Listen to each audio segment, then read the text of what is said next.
Militer Yaman hari ini mengeluarkan pernyataan mengejutkan yang mengklaim telah melancarkan serangan rudal balistik hipersonik terhadap beberapa target sensitif di wilayah Java yang diduduki.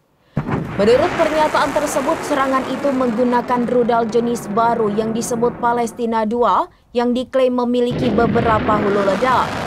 Juru bicara militer Yaman Brigjen Yahya Sari mengatakan dalam sebuah video yang diupload pada Telegram resmi mereka bahwa serangan itu merupakan respons terhadap agresi Israel terhadap jalur Gaza dan sebagai dukungan terhadap perjuangan rakyat Palestina. Rudal Palestina II dikembangkan secara lokal dan mampu menghindari sistem pertahanan udara musuh, tegas Sari. Dia menambahkan bahwa rudal tersebut mencapai sasarannya dengan presisi tinggi, menimbulkan kerusakan signifikan. Hingga berita ini diturunkan, belum ada konfirmasi independen mengenai serangan tersebut.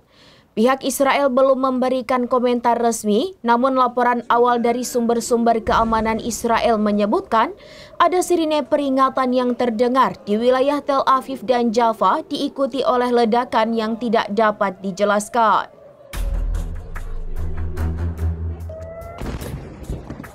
Wow! Wow! Wow! Wow, it's a boom! Wow! Demikian informasi terkini Syederalun. Saksikan terus informasi lainnya. Jangan lupa like dan share seluruh akun serambinews.com. Download Tribun X sekarang. Menghadirkan lokal menjadi Indonesia.